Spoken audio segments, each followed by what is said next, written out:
Out about this started around 12:45. We are on the 5 freeway here. This is a grand theft auto incident, is all we know. Super slow speed, though, right here. Yeah, let's go up to Mark Kono in Sky 5. Mark, I assume he's following this truck right here.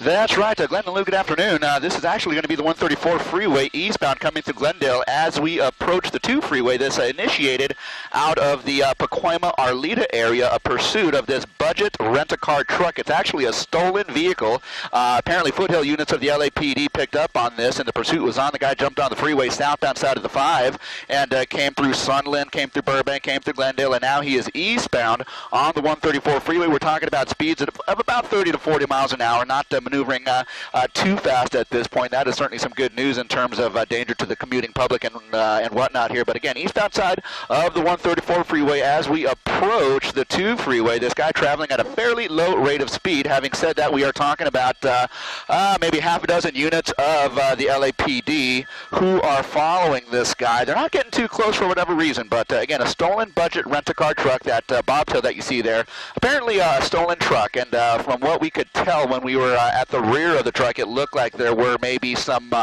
like a washing machine, dryer type appliance out of the back. Now the door is open at this point, so we don't know at what point this particular box truck was stolen, but this guy's just kind of traveling along. 30 miles an hour is the stated speed at this point, eastbound side of the 134. He's just past the 2 freeway. Again, Foothill Division units of the LAPD are in pursuit. Having said that, just traveling at a very, very low rate of speed. I can tell you that up ahead of this guy, merging traffic from the southbound side of the 2 freeway, I should say northbound side of the 2 freeway, is what he's going to be coming up to. You see all those cars on the right just kind of passing him up here. That is the transition road, northbound to the eastbound side of the 134. So now coming through Eagle Rock, so leaving Glendale and then towards Eagle Rock, the next exit is going to be Figueroa as we make our way through Eagle Rock and in towards Pasadena. Guys?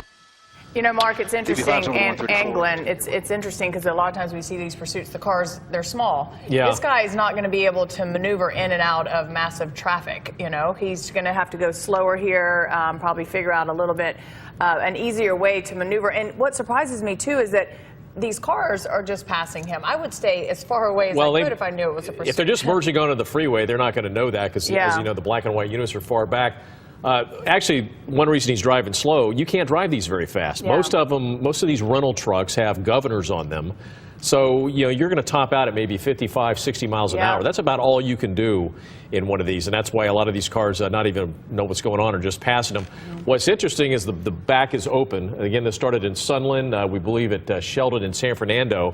If there's a washing machine in the back, as Mark Kono told us, probably somebody may have been in the process of moving some furniture into a new house or a different apartment or something, and they probably were taking stuff in the house, and this guy hops in the truck and took off with it. Yeah, it's still unclear if this happened at a residential area or actually at the budget rental spot. But if you're just joining us, we are following a pursuit, a slow pursuit compared to what we usually see here. This happened about 12:45, and currently this truck is traveling eastbound on the 134.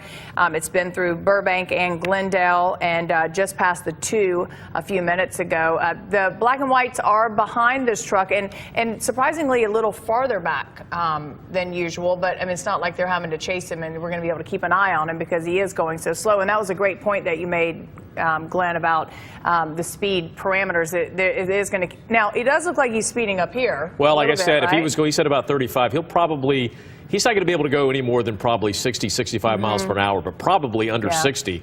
And if he has passed the 2, then he is heading into the Pasadena area at this point. And when he does that, he'll have an option. He can either stay on the actually the 134 is going to end. He could take the 210, continue east into the Inland Empire, or he can head north on the 210. So, and if he hits any traffic on residential streets, he's going to have to stop because you can't maneuver these trucks as easily as you could a vehicle. And we're being told that it's one driver. It's still unclear if there's another passenger in the truck with him. We were told when our producers told us that we were headed to a pursuit that was grand theft auto of this truck. So it has been stolen. and a little dangerous too for cars to be behind it, especially if he starts to drive erratically with that washing machine and dryer in the back, because that could come flying out as well. Yeah, that's because the back end of the thing is open, and again, probably somebody moving, as we said, and maybe went inside a building, and this guy hopped in and took off. Again, he's on the 134 East. He's probably, I'd say at this point, it's safe to say that he's probably in Pasadena at this point, probably around the Rose Bowl.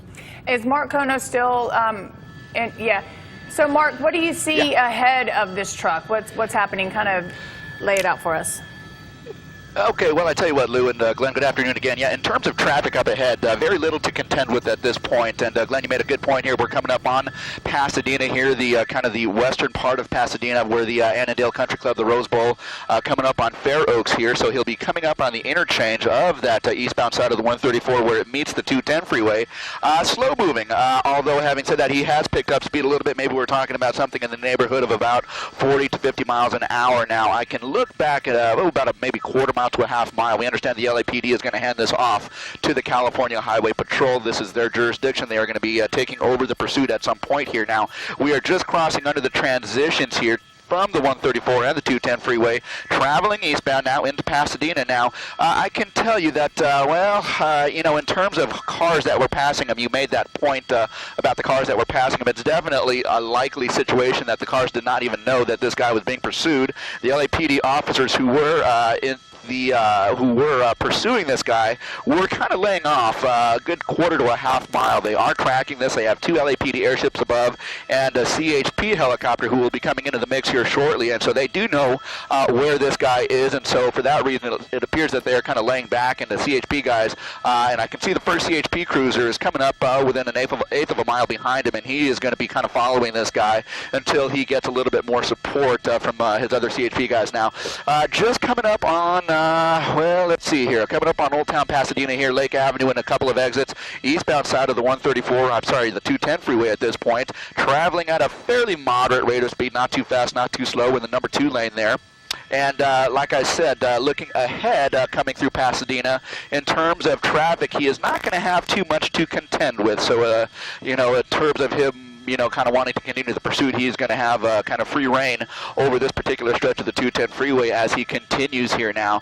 At this point, again, just one unit of the CHP behind him.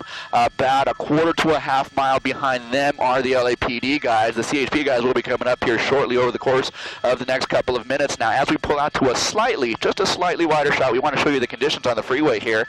Very lightly traveled at this point, very lightly traveled, and so for that reason, this guy is going to have, plenty of access to whatever he needs to do or wants to do here to continue the pursuit. Having, shown you the front of the vehicle, we're showing you the rear of the vehicle at this point because you can kind of see that white, whatever it is, a washer dryer appliance type thing that is still in the vehicle here.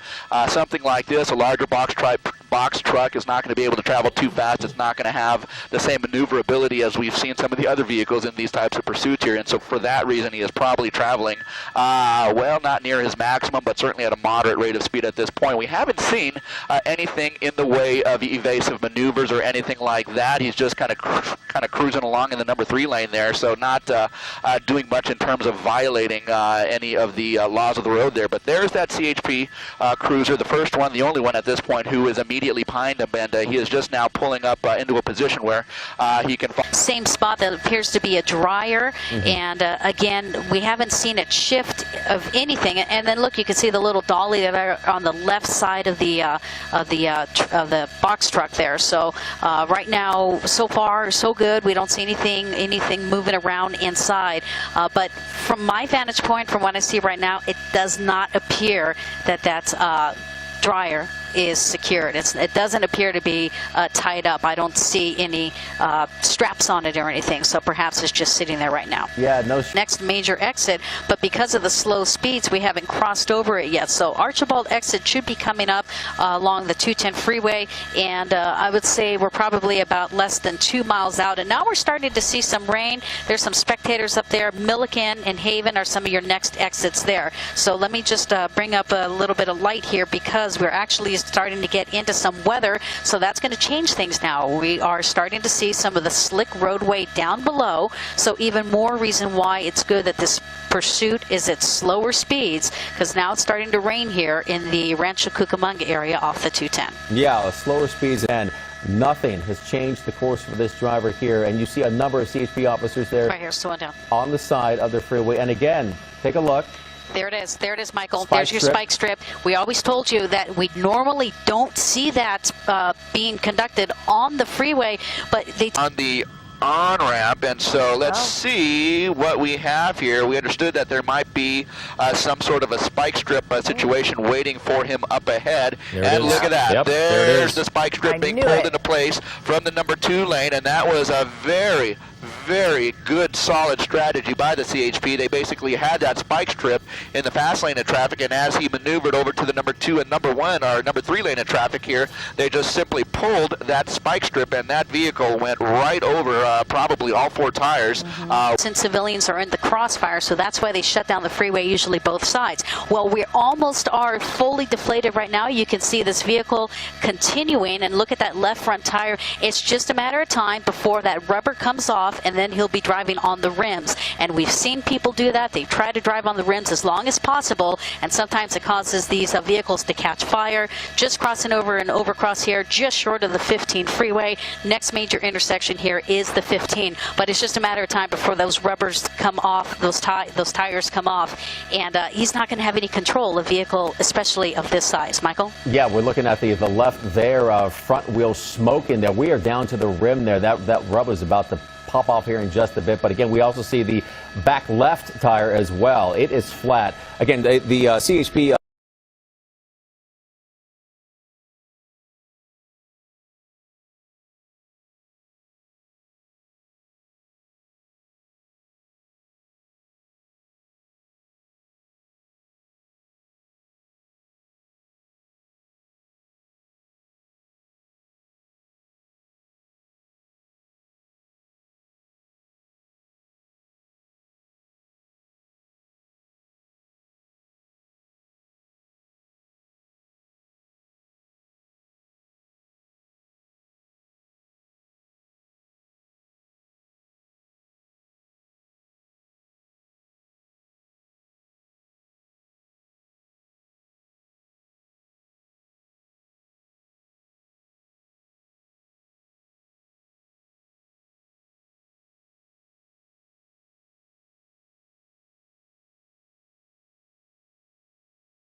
And eastbound connected to the northbound side of the 15. Suspect now in custody. Yeah, Megan, I noticed as even though we were focused in on the suspect there, I saw the officer there with the gun drawn there inside the cab of the truck again, just making sure there was no one else inside of that truck, because we have been reporting, in fact, that there was only one person inside, but you never know.